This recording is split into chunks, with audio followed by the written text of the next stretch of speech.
Birrigai rock shelter. Where my finger is, it's about 60 metres in there is the rock shelter where people have been living from 21,000 years up until the 19th century. The Aboriginal people that lived there or were very seasonal 21,000 years ago.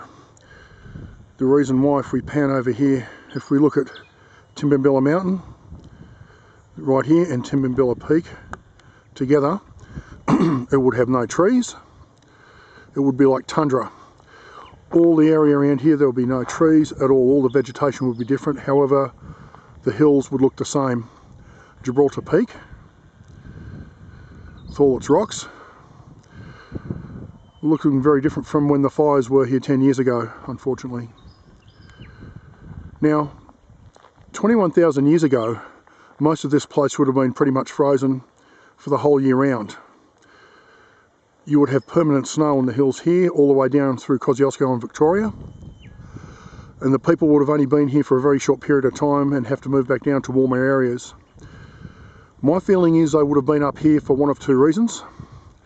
One, food source during the warmer months, which I doubt, because it was such a bleak area, and I don't think animals would be coming up here to graze at all in those times due to the very, very harsh environmental factors.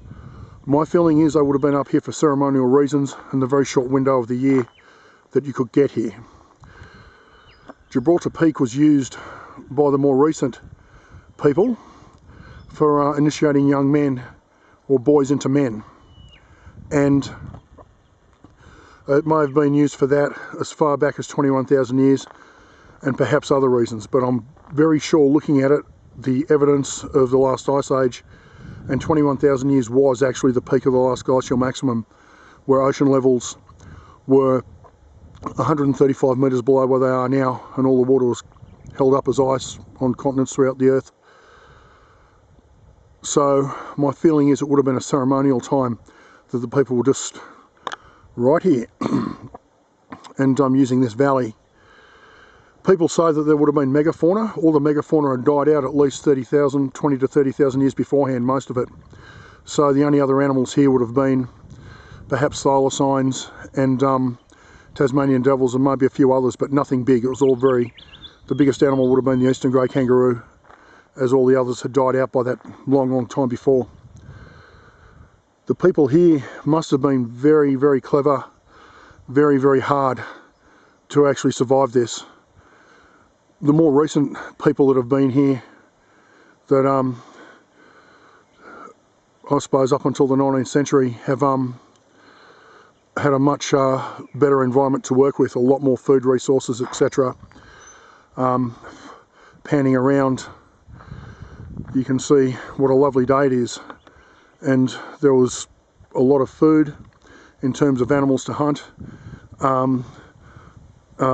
plants, all that sort of thing, roots, and quite a lot of water. So it was very, very different from the 19th century up until the middle of the Ice Age.